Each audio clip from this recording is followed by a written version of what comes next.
បងប្អូនដែលចង់បានផ្ទះដែលមានសាច់បន្ទប់ធំបងប្អូនជ្រើសរើសយកម៉ូតមួយនេះ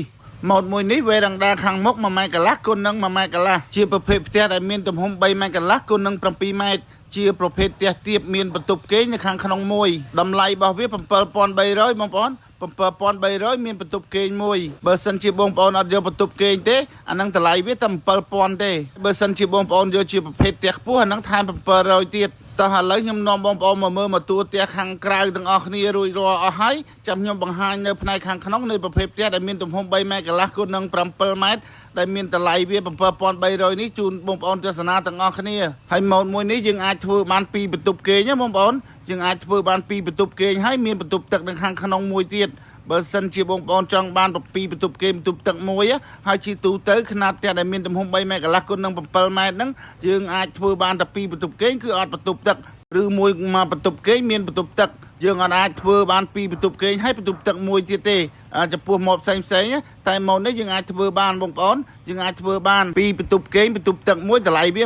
8200តែផ្ទះនេះគឺបងប្រុសបងស្រីនៅខាងកុកគីស្រុកមេមត់ខាងខេត្តត្បូងឃ្មុំហ្នឹងគាត់យកតែមកបន្ទប់គេងទេហើយមានកម្មជាដើ5កម្មវេរ៉ាំដា1ម៉ែត្រកន្លះគុណនឹង1ម៉ែត្រកន្លះហើយបើយើងចូលពីវេរ៉ាំដាហ្នឹងទៅគឺទៅដល់កន្លែងទទួលភ្ញៀវបងប្អូនកន្លែងទទួលភ្ញៀវហ្នឹងទំហំ2ម៉ែត្រកន្លះហើយសាច់បន្ទប់ខាងក្នុងហ្នឹងគឺ3ម៉ែត្រកន្លះ3ម៉ែត្រកន្លះគុណនឹង2ម៉ែត្រកន្លះរៀងតូចល្មមទេបងប្អូនបើសិនជាបងប្អូនចង់បានបន្ទប់ធំបងប្អូនត្រូវយក4ម៉ែត្រ4គុណ9បន្ទប់គេងមួយគឺធំទលាយហើយផ្ទះនេះគឺយើងមាន